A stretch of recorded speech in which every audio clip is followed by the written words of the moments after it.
Olá, seja bem-vindo ao meu canal. Eu, professor Guilherme De Luca, estarei contigo nessa jornada para que nós possamos estudar ponto a ponto de direito processual do trabalho.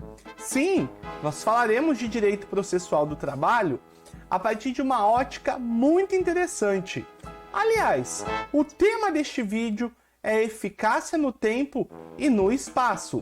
Falaremos do ponto a ponto, falaremos do item a item, para que você possa mensurar aí todo esse ensinamento nos seus estudos. Acompanhe comigo a partir de agora!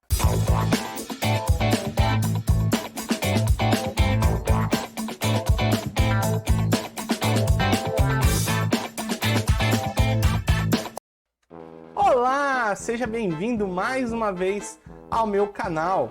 Eu, professor Guilherme De Luca, estarei contigo neste vídeo para tratarmos de um assunto muito importante, que é a eficácia no tempo e no espaço das nossas legislações trabalhistas no âmbito processual.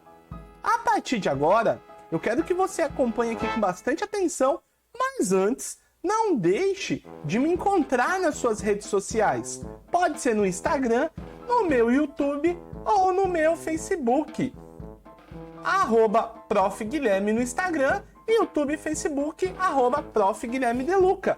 Ou basta aí acessar esse QR Code que está na sua tela, aonde eu coloco o link direto para o meu canal. Se inscreva, dê like, indique para os amigos, porque lá é um conteúdo bem legal para você entender. Tema da aula de hoje, lei processual no tempo e no espaço. Mas para nós começarmos a nossa análise, falarei de lei processual trabalhista no tempo. Primeiro item é falar da legislação trabalhista no tempo. E para isso, nós vamos fazer uma imersão lá no artigo 1º da nossa Lei de Introdução às Normas do Direito Brasileiro. O que significa essa lei que eu coloco para vocês? Ela fala assim: salvo disposição contrária, a lei começa a vigorar em todo o país 45 dias depois de oficialmente publicada. Ora, nós temos que levar em consideração que a Lei de Introdução às Normas do Direito Brasileiro é aquela que nós chamamos de lei basicamente com o intuito de servir de inspiração para o cumprimento, para a criação de outras leis ou para a efetivação do texto legal. De qualquer forma, o que eu quero falar para vocês? Eu quero falar para vocês que, no tocante a isso, nós temos que considerar piamente que a norma fala que as disposições de direito processual do trabalho, elas entrarão em vigor a partir da publicação da lei. Esse é o primeiro disposto. Outro ponto, ela terá eficácia imediata. Por isso, eu posso falar para você que ela vai alcançar os processos que estão em andamento, tranquilamente, conforme a gente pode destacar. Feito isso, essa introdução que eu apontei para os senhores, ela nos leva a entender basicamente um outro conceito.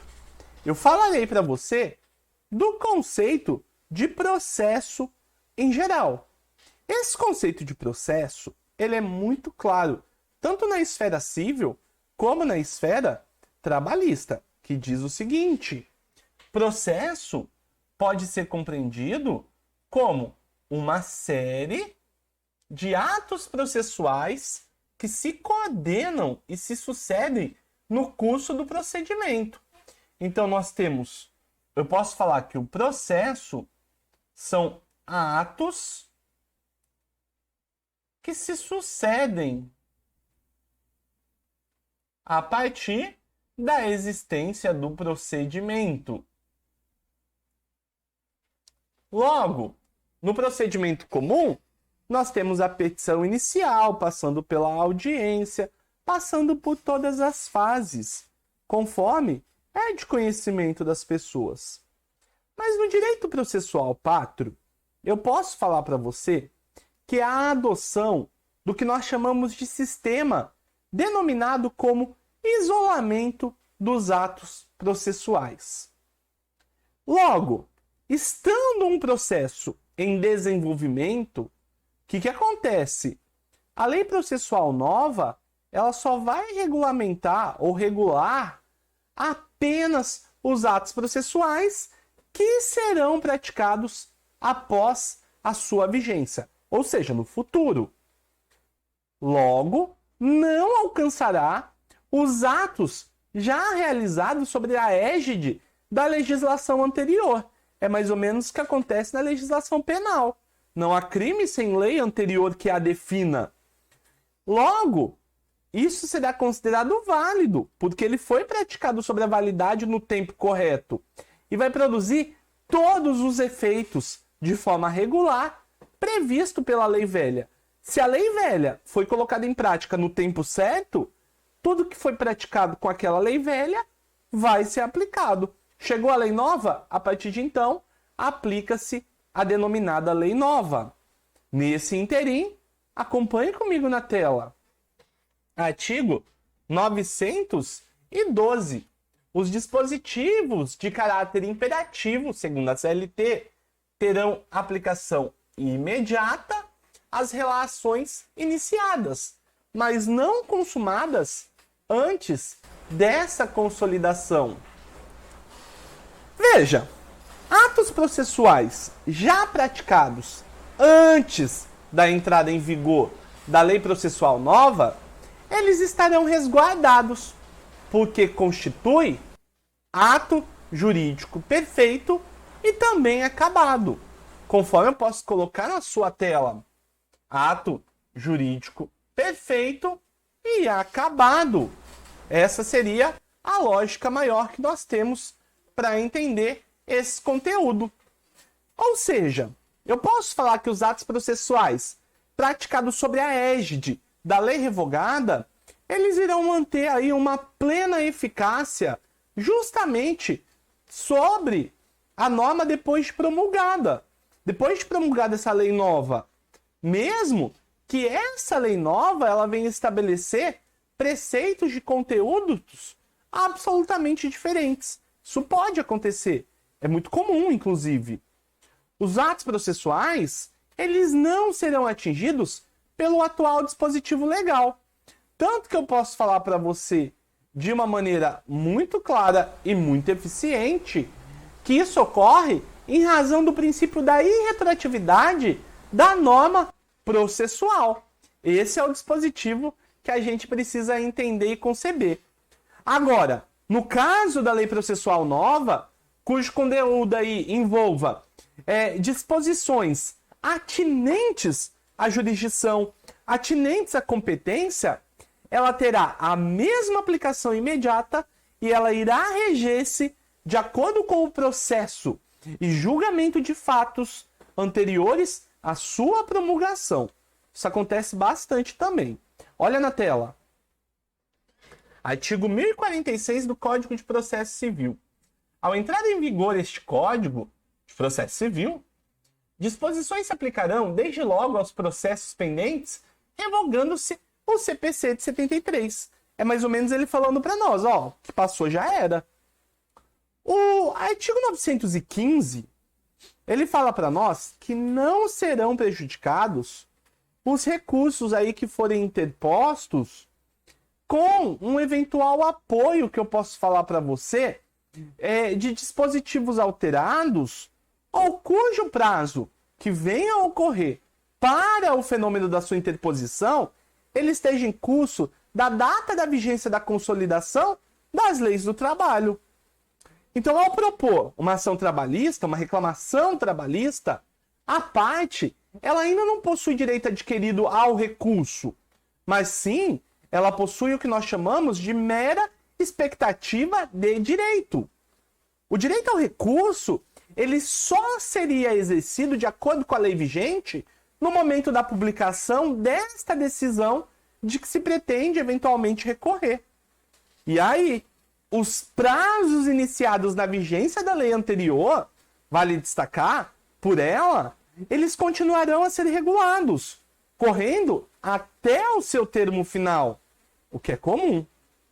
Isso está atrelado ao que nós chamamos do famoso teoria do isolamento dos atos processuais. Teoria é um incidente no nosso ordenamento jurídico. Isso é muito claro. Está disciplinado lá no artigo 14 do nosso Código de Processo Civil. É muita coisa. A norma processual, ela não retroagirá e ela vai ser aplicada imediatamente a todos os processos que estejam em curso. Elas vão respeitar os atos processuais praticados e as situações jurídicas consolidadas sob a vigência da norma que então foi revogada. É possível você observar que esses dispositivos, eles demonstram que, embora a lei ela tenha uma incidência imediata, ela aplica-se ao próximo ato processual a ser realizado. E ela deve respeitar os atos processuais já praticados, os atos processuais que já ocorreram e as situações jurídicas já consolidadas na vigência da norma anterior, tranquilamente. Tanto que eu posso trazer para você aqui uma instrução normativa do TST que diz assim: a instrução normativa fala que a aplicação das normas processuais previstas na CLT, alterada pela reforma trabalhista, com eficácia a partir de novembro de 2017, é imediata, sem atingir situações pretéritas, iniciadas ou consolidadas sob a égide da lei revogada. Mas, atenção! No direito, tudo tem uma exceção. Sim, no direito, tudo tem uma exceção. O que isso quer dizer para nós? Isso quer dizer que há casos que, por segurança jurídica, é necessário mitigar a teoria do isolamento dos atos processuais. Foi o que ocorreu, por exemplo, para uma parte da jurisprudência com a matéria de honorários advocatícios sucumbenciais. Esses honorários antes da reforma trabalhista, eles só eram devidos em hipóteses de exceção. Porém, eles se tornaram regra e fizeram surgir o questionamento sobre a aplicabilidade da regra processual nos novos processos em curso. E aí, o Tribunal Superior do Trabalho, o TST, ele decidiu basicamente o quê? Ele decidiu que poderia sim ser aplicada a regra processual nova sobre os honorários sucumbenciais aos já realizados e que foram ajuizados. Ou seja, novas ações trabalhistas após a vigência da reforma trabalhista. Isso foi o que dispôs a Instrução Normativa 41 de 2018. Ela falou para nós exatamente isso, conforme eu coloco na sua tela. Na Justiça do Trabalho, a condenação em honorários advocatícios sucumbenciais, previstas no 791-A e parágrafos, será aplicável apenas às ações propostas após 11 de novembro de 2017, ou seja, o prazo da reforma trabalhista. Ações propostas de modo anteriores ou anteriormente subsistem as diretrizes do artigo 14 da Lei 5.584 de 70 e súmulas 219 e 329 do TST. Portanto, incidiu a teoria da unidade processual que nós estamos falando. Agora, preste bem atenção. No que diz respeito às ações de indenização por danos morais e patrimoniais decorrentes de acidente de trabalho, o STF, o Supremo Tribunal Federal, ele aplicou um parâmetro diferenciado, de modo que as alterações de competência somente seriam aplicadas nos processos que ainda não possuíssem uma determinada sentença de mérito em primeiro grau na ocasião da promulgação da Emenda Constitucional 45 de 2004. Isso está regulamentado também pela súmula vinculante 22, que você pode consultar. Falei muita coisa, mas não acabou, porque eu também quero falar para você sobre a eficácia da lei processual trabalhista no espaço que quer dizer eficácia da lei trabalhista aplicada no espaço? É muito simples. A lei de eficácia no âmbito do espaço, ou seja, a lei processual no espaço, ela está relacionada, ou seja, ela diz respeito para nós ao território em que vai ser aplicado o dispositivo legal. No Brasil, no nosso ordenamento jurídico pátrio, persiste o que nós chamamos do princípio da territorialidade.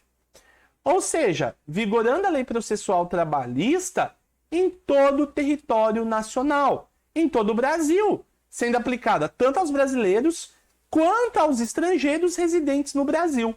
Basta conferir o artigo 763 da nossa CLT.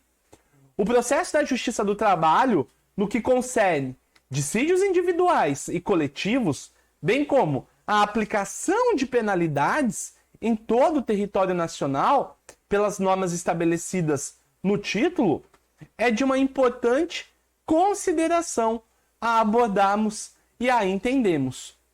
Destaca-se, todavia, aqui nesse estudo, que a execução da sentença estrangeira no Brasil, ela depende de homologação do STJ.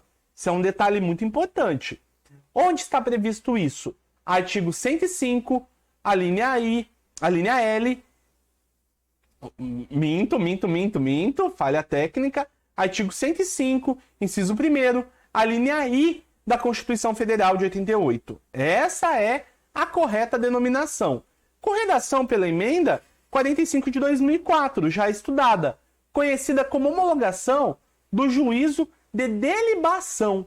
Tema tão importante para nosso estudo, tema tão importante para a nossa análise em geral.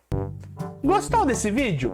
Se sim, se inscreva no meu canal, deixe seu like, deixa aí o seu engajamento, porque ele é essencial para que possamos atingir mais e mais pessoas. Espero que você tenha gostado. Foi um prazer imenso estar com você aqui hoje e te encontro no próximo vídeo. Até mais!